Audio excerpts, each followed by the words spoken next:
Internal documents obtained by NTD revealed China's northeastern province's efforts to cover up the virus outbreak. Major changes are happening in China's political party. Many say this points to instability within the CCP leadership. ICU patients are cleared out in Wuhan, doctors claiming they are virus-free, but a family member tells us that her father is still critically ill. China's export industry is suffering as the CCP virus hit worldwide economies. Industry workers share with us what they're seeing. Several U.S. lawmakers introducing bills recently to hold the Chinese regime accountable for the pandemic. This would allow affected U.S. citizens to sue the CCP for compensation.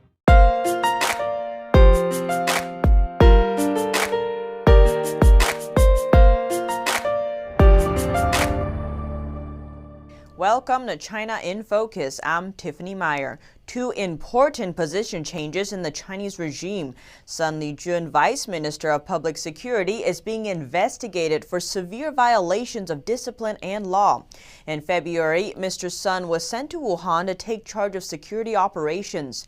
He was director of the National Security Bureau. He also headed the 610 office, a ruthless security unit which doesn't answer to the country's judicial system. It's been compared to Nazi Germany's Gestapo. It was set up 21 years ago for persecuting the meditation practice Falun Gong, and later expanded its campaign to other faith groups. Mr. Sun was among 4 Chinese intelligence officials who came to the U.S. in 2017 to pressure a Chinese dissident. The FBI wanted to arrest them, but were blocked because of fears the arrests would have a bad impact on U.S.-China relations. The second is China's Justice Minister Fu Zhenhua.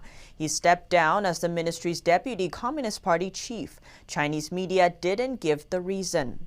But many are speculating. Some say he's part of an anti-Xi Jinping group. Others say he's just retiring. Political infighting among party leaders is common in China. High-level changes can mean instability within the CCP leadership. NTD has obtained 3 documents from Heilongjiang, a province at the Russian border. All 3 documents state this document is not for public viewing. 2 of them are from April 13th. The first is a warning letter sent from the leading group for combating the epidemic in Heilongjiang province to its Harbin branch. The letter says Harbin has seen an outbreak of novel coronavirus and cases of community spread are increasing. The letter also says that on March 31st, 39 people in Harbin City tested positive. But according to the Heilongjiang CDC, from March 20th to the 31st, there were no confirmed cases in the province, even though Harbin is its capital city. The second letter from April 13th is a reminder from the group also sent to its Harbin branch, saying that family gatherings are strictly prohibited. Gatherings in public places, near medical institutions, and going outside together are also strictly prohibited. The third document is an April 17th letter from the group to all local CDC branches in the province. The document outlines requirements for the branches. One is to make sure that the figures in the daily cases report and the zero cases report are identical to the numbers online. The question is, if the numbers in both the reports and online are accurate, why is it necessary to make sure they are identical? On April 17th, a city in the Inner Mongolia Autonomous Area west of Heilongjiang closed its border to Heilongjiang and blocked all traffic. The city is the first in China to announce a closed border with the province. According to Chinese media, there were 21 imported confirmed cases and 7 asymptomatic cases in Shaanxi province on April 20th. All are Chinese citizens who came back from Russia. The Chinese ambassador to Russia said on state media last week these Chinese people should stay in Russia and that it's disgusting that they bring the virus back to China. 这种做法实在是令人不齿。你吃着中俄合作的饭，砸着中俄关系的锅，这是没有道德底线的。 One netizen wrote, "We Chinese are just hostages of the communist bandits. Everyone should understand this. Every time when the communist gangsters shout, 'Our China,' you must not get excited and think that it is your China. It is their China, the China of those communist gangsters who have us as hostages. It is not the China in the traditional sense at all." China is known for censoring free speech, but just how bad is it? A new ranking by Reporters Without Borders ranks China as the fourth worst country in the world. North Korea is the worst. The suppression of virus information has been taken into account this year. Members of the European Parliament are calling for the EU to hold China accountable for the defective medical equipment sent to European countries like Spain and the Netherlands. In the letter obtained by NTD, 10 members of Parliament are calling on the President of the European Commission to place checks on imports of medical gear, particularly those coming from China. A Wuhan hospital has been clearing out ICU patients, sending them to another hospital, claiming they're free of the virus. But some are still in critical condition. NTD's Xu Wenrong has the story. China state-run media reported on April 14th that Jinyintan Hospital in Wuhan cleared out its last 14 ICU patients on April 11th, saying they tested negative for the CCP virus. Ms. He's father was one of them. The head of Jinyintan Hospital claimed clearing out critically ill patients is a sign of victory against the virus. But Ms. He says her father was still unconscious when he was transferred between hospitals. I saw on the news that most critically ill patients in Jinyintan Hospital were transferred to Zhongnan Hospital. After they were moved, we received a call telling us my father had been transferred directly to the ICU there. Ms. He's father is infected with the CCP virus and has been unconscious for more than a month. He was hospitalized with a high fever in mid-January, and his condition has deteriorated since then. Ms. He said there was a scarcity of testing kits at the beginning of the outbreak. They had to wait for a week to get him tested and wait again for him to be admitted to the hospital. At that time, the hospital already knew the virus was contagious. The hospital had become a quarantine ward. No one could enter or leave. The doctor put my dad in a general ward with other patients at first. Later, they decided his condition was very suspicious, so the doctors transferred him to a separate ward, separate from other patients. Just like Ms. He, she says a friend of hers went through something similar. His father was moved to Zhongnan Hospital on the same day as mine. Both were from the ICU. They transferred them both without letting us know or getting our agreement.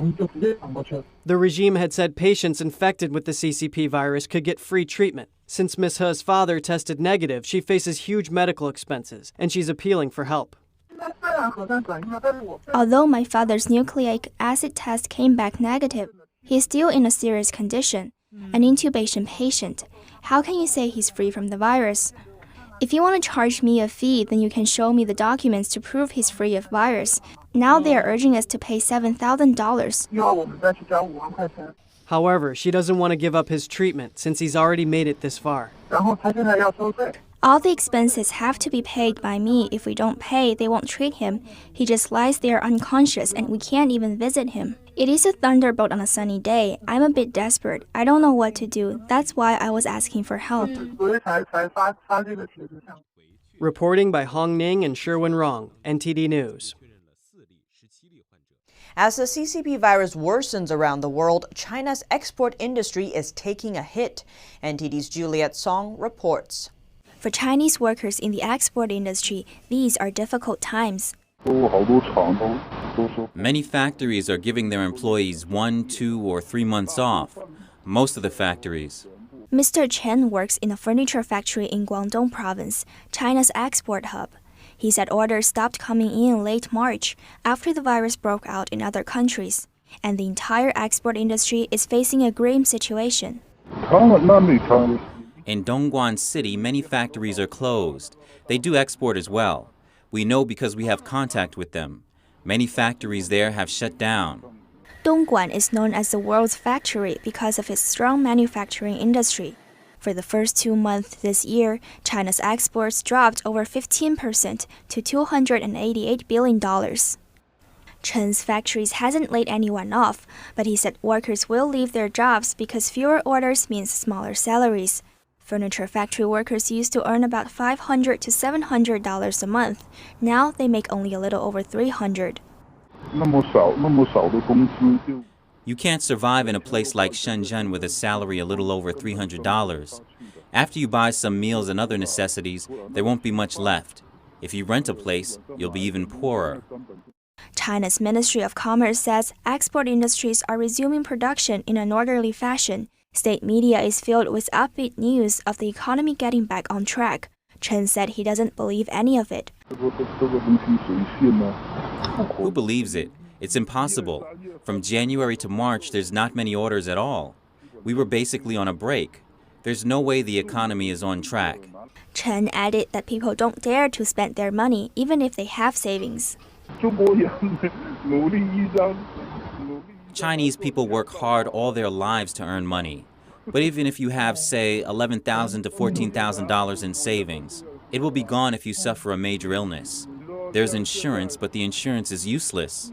Qian Shan, a business owner who worked in export for many years, told our sister media The Epoch Times China's export industry is doomed because of the pandemic. Qian said it's inevitable that small to medium-sized businesses go bankrupt or halt production on a large scale, and unemployment will quickly rise. He thinks the only way to stimulate the economy is to cut military spending and tax, privatize state-run enterprises, streamline administration, and delegate more power to low-level government.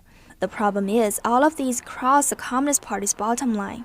He said all of these measures will shock the party's governance foundation and power. That's why they refuse to do it. The way it works is very simple, and the party knows the way out. But to give up the power and resources on hand is too hard. They simply can't do it. He added that China's economic problems all stem from its political system, and that's what really needs to be addressed. Reporting by Yi Ru and Juliet Song, NTD News. Residents in China's northeast have been struggling as the pandemic worsens. Now they're up against a new challenge, snow. An unusually powerful snowstorm left people's doors jammed shut and cars completely buried. On Monday and Tuesday, local residents met with heavy snowfall and strong gusts of wind in the province of Heilongjiang. Videos show cars fully covered in snow and people struggling to leave their homes. This woman had to go through her window to step outside. She then waded through snow reaching almost up to her waist. In this man's house, only the window can be seen. The snow was well over 4 feet high in front of his door. This man's car is almost unrecognizable. It'll take more than a little effort to uncover it. On Chinese social media, locals said they haven't seen this type of weather in over 2 decades. They said it could be karma or punishment for bad things people have done. Several U.S. lawmakers introduced bills in recent days to hold the Chinese Communist Party accountable for the CCP virus. The bills would allow U.S. citizens affected by the pandemic to sue the regime and seek compensation. 2 Republican representatives introduced a bill on Friday to hold Beijing accountable for the CCP virus. The bill would allow U.S. citizens and governments to sue the Chinese Communist Party for damages. It essentially strips China of sovereign immunity. The bill would apply to other countries that commit the same act of misleading the World Health Organization. Representatives Ron Wright of Arlington and Chris Smith of New Jersey said the CCP intentionally hid the truth about the virus, which allowed it to spread around the globe. Wright wrote on Twitter, the communist regime spread lies and false propaganda while using the WHO as its mouthpiece. Both representatives serve on the House Foreign Affairs Committee. Smith also serves as ranking member of the Congressional Executive Commission on China, following years as its chairman. 2 senators, Martha McSally and Marsha Blackburn, introduced similar legislation called the Stop China Originated Viral Infectious Diseases Act. Senator Blackburn posted on Twitter that the Stop COVID Act will allow Americans to sue Communist China and seek compensation.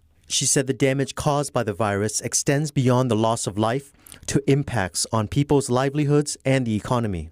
Senator McSally also posted on Twitter about the act, adding the Chinese regime must be held accountable. In the United States, a 2-week record low in deaths. Just under 44,000 Americans have lost their lives to the CCP virus, but nearly double that number have recovered now. More state governors announcing they are reopening, some starting today.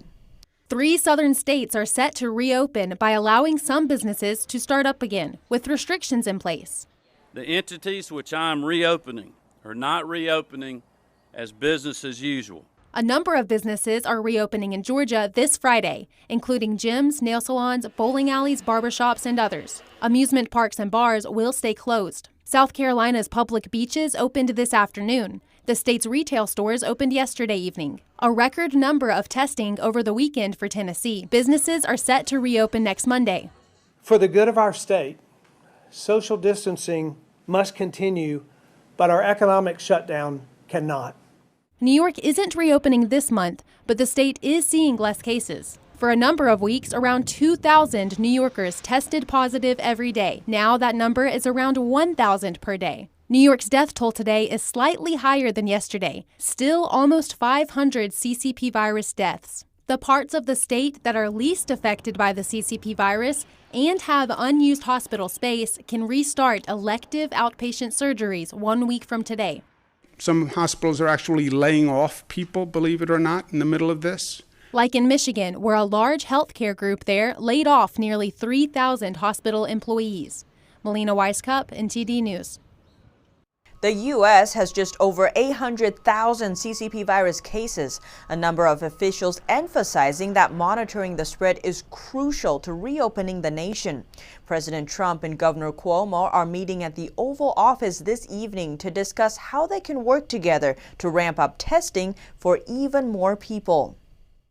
Another round of stimulus aid has been approved by the Senate. All 100 lawmakers in the chamber voted to confirm the bill, hours after the White House and Democratic lawmakers reached a deal. Top congressional lawmakers confirmed on Tuesday a deal between the Trump administration and Democrats has been reached.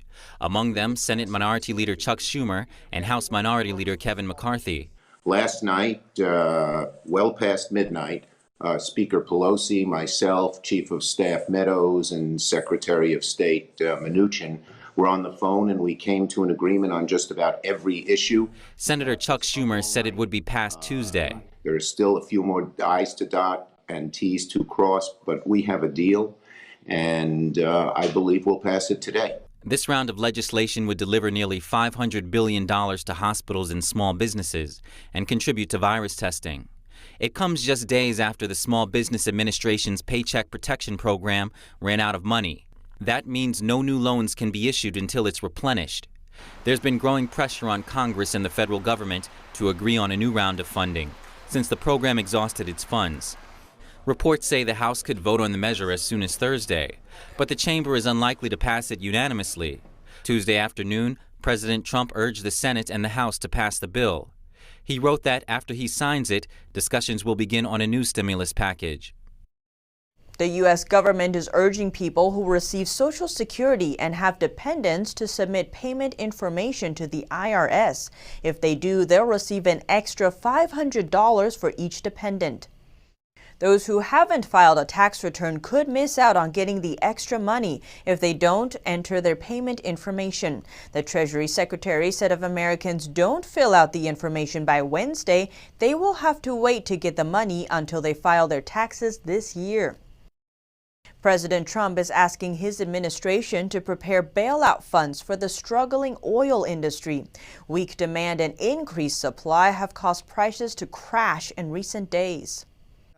President Trump has instructed the Energy and Treasury Departments to prepare bailout funds to counter the collapse in U.S. oil prices. The president said on Twitter he will never let the great U.S. oil and gas industry down. The move comes after U.S. crude fell below $0 for the first time ever yesterday, as traders paid people to take it from them because they have nowhere to store it. Global lockdowns have meant surplus oil with storage hubs almost at capacity.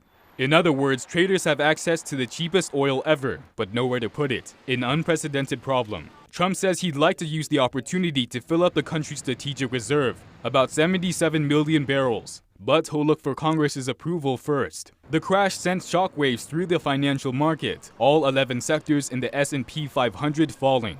The three major U.S. indexes are down between 2.5 to 3.5%. Trump's announcement comes as Saudi Arabia, the world's second largest oil producer after the U.S., announced its desire to help stabilize the market.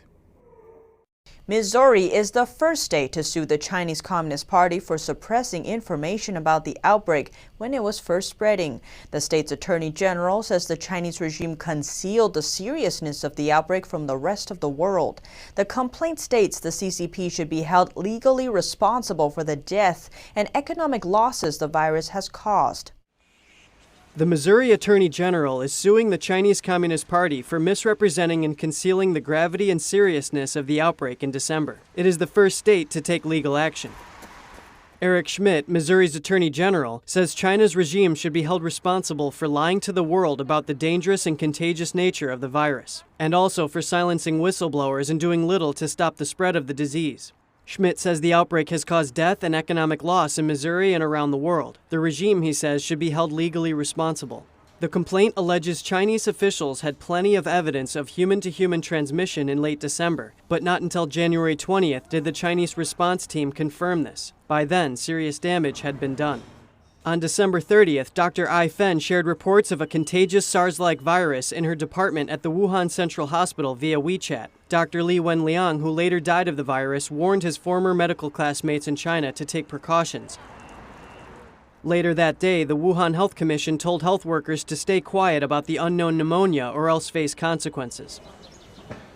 The lawsuit alleges the Chinese regime did little to contain the outbreak, like when Chinese officials allowed a potluck in Wuhan of over 40,000 families, despite neighborhood committee staff asking them to cancel it. And now to New York City. Walk-in testing for the virus is now available in the city's Washington Heights neighborhood, much to the relief of some locals. Some people in line at the new testing site had waited several weeks to finally get tested. Jose Guilleras was one of them. He has been quarantined twice. My doctor's been trying to get me tested for a while now, and I had called the number several times to get tested before I was able to get tested now. Some of the people in line were essential workers, hoping to have some certainty about the state of their health. I hope I didn't get the virus, but I was with the symptom for like 4 or 5 weeks. Walk-in style testing is different to drive-in testing. It's higher risk for medical personnel because there is no barrier of the patient's car. It's all uncertain. If we don't start doing test, we will never know the truth. Sites like this one in Washington Heights are hoping to provide greater access to testing, especially in New York's lower-income neighborhoods, where many don't have cars. U.S. home sales dropped the most they have in more than 4 years. Air Canada stops flights to and from the U.S. and more business and economic updates. In March, U.S. home sales dropped by the most in nearly 4.5 years. Existing home sales tumbled 8.5%, but economists still expect the housing market contributed to gross domestic product in the first quarter because of robust gains at the start of the year. Air Canada is suspending flights between Canada and the U.S. after April 26th. The move matches an extension of border restrictions between the two countries. The carrier plans to resume U.S. service on May 22nd. New York State brought civil charges against opioid maker Mallinckrodt. The charges include insurance fraud for misrepresenting its opioid drugs. The state accused Mallinckrodt of overstating long-term treatment benefits, downplaying addiction risks, and knowingly influencing fraudulent insurance claims. The economies of Latin America and the Caribbean will contract by a record 5.3%. The CCP virus outbreak is unleashing the worst social and economic crisis in decades. It will hit hardest in South America, a region especially dependent on exports to China. While the number of casualties in the UK is rising, Oxford scientists are trying to develop a vaccine. Deaths in the UK are now over 17,000. The health minister announced that vaccine trials on humans will begin there on Thursday. Scientists behind the Oxford project have said they hope to have a vaccine ready by September. They say they're 80% confident it will be successful. In Germany, almost 5,000 have died so far, but almost 100,000 have recovered. Intensive care doctors in a Berlin hospital warned of a potential second wave of infections, which they say could overwhelm health services. Spain's cabinet approved an extension of the country's lockdown to May 9th, but eased some limits on children. Infection went up only 2% in the last 24 hours, fueling optimism the spread may be slowing down at last. And Italy is likely to start easing its lockdown starting May 4th. Prime Minister Conte said he wished he could reopen everything, but added the long-awaited rollback will be cautious and calculated. Germany's Angela Merkel is the latest world leader to call on China to be transparent about the outbreak. Calls are growing for an independent investigation into both the Chinese regime and the World Health Organization. German Chancellor Angela Merkel has called on China to be transparent over the origins and beginnings of the CCP virus outbreak. She's the latest in a growing number of world leaders to do so, as China faces criticism over mounting evidence of a cover-up. I think the more transparent China can be about the merge of the virus, the better it is for the whole world. The latest piece of evidence shows that China was training its local CDC branches how to handle an outbreak of novel coronavirus, at least 1 week before it admitted human-to-human transmission. Locals are upset the Chinese regime downplayed the situation. The first public lawsuit by a local resident was filed against the party last week. We trusted the media reports in Wuhan, saying there was no human-to-human transmission, and so we weren't on our guard. The Canadian Prime Minister said today he's focused on protecting his people right now, but wants a full investigation once the outbreak has settled. I think it's extremely important that we understand exactly what happened and ask really tough questions of all countries involved, including China. This is something that we need to pursue. Australia's foreign minister laid out some details on what the investigation might look like. She has the full support of the country's prime minister. It's about the genesis of the virus, about the approaches to dealing with it and addressing it, about the openness with which information was shared, about interaction with the World Health Organization, interaction with other international leaders. The US halted funding to the WHO last week, the president saying it failed to uphold its responsibility. Many now accuse the WHO of conspiring with China to cover up the pandemic. The agency received a letter from Taiwan at the end of December, warning that the virus could be passed between humans, but it denied the fact until after China announced it on January 20th. Reporting by Paul Greaney, NTD News. An Australian city councillor has received overwhelming support but also criticism as he pushes for his city to end its 32-year sister city relationship with Kunming, China. NTD's Henry Zhong has the details. Paul Funnell is a city councillor for Wagga Wagga, Australia. The city lies inland in the state of New South Wales. Its sister city is Kunming, China, in Yunnan province. Sister cities usually promote commercial and economic links, but Funnell says he is concerned about his city's relationship with Kunming. It's a worry that has been with him for a long time. Because the link is not with the people of Kunming, but with the governing authorities, the CCP.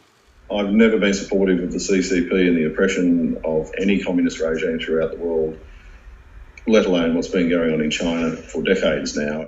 He said that China can't be trusted and pointed to recent behavior that proves this. Namely, the regime covered up the outbreak of the CCP virus, which resulted in tens of thousands of deaths around the globe. On April 14th, Paul introduced a motion to break the city's 32-year tie with its sister city Kunming. The motion was passed by one deciding vote. However, the following day, Councillor Tom Koschel, who cast the deciding vote, backflipped on his decision and apologized to Kunming for passing the motion. After his motion was passed on April 14th, Funnell has garnered attention from both sides. So the first 24 hours was quite a vitriolic attack, and everyone naturally said, "Yeah, I'm a racist pig." There were threats. Funnell received emailed threats and the threat of a lawsuit within the first 3 days of the motion passing.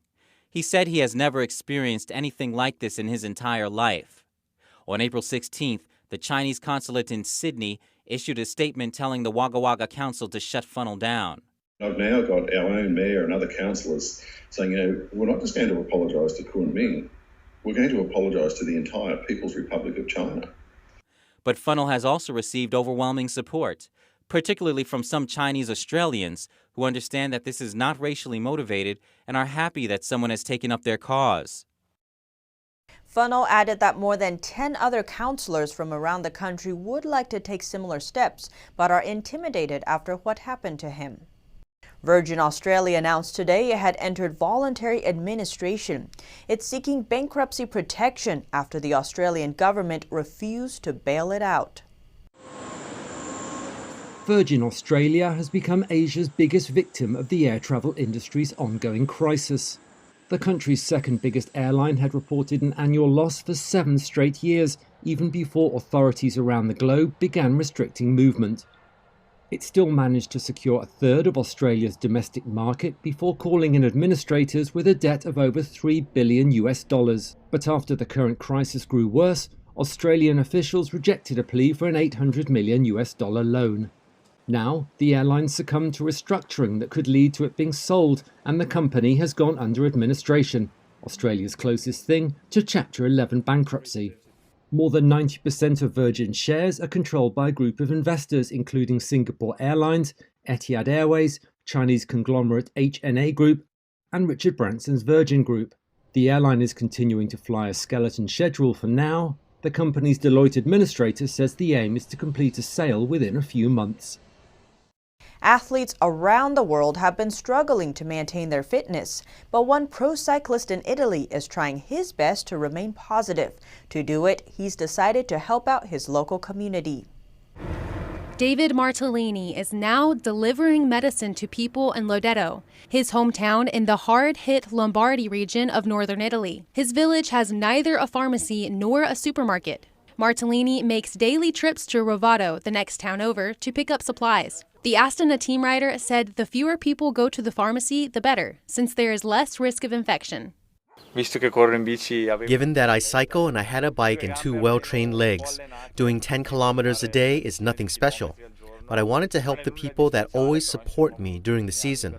It was time to pay them back. Martellini's father, Giuseppe, himself a former rider and now sporting director at Astana, said he didn't think this year's Tour de France would be scrubbed completely. I hope that in August and September we can all ride and we can ride around the world because, in the end, our sport is itinerant and people come from all around the world. Giuseppe hopes the virus will be eradicated by September and everyone can enjoy another season of cycling. Here at China in Focus, we dedicate ourselves to bringing you truthful, honest reporting. Don't forget to subscribe for the latest updates and see you tomorrow.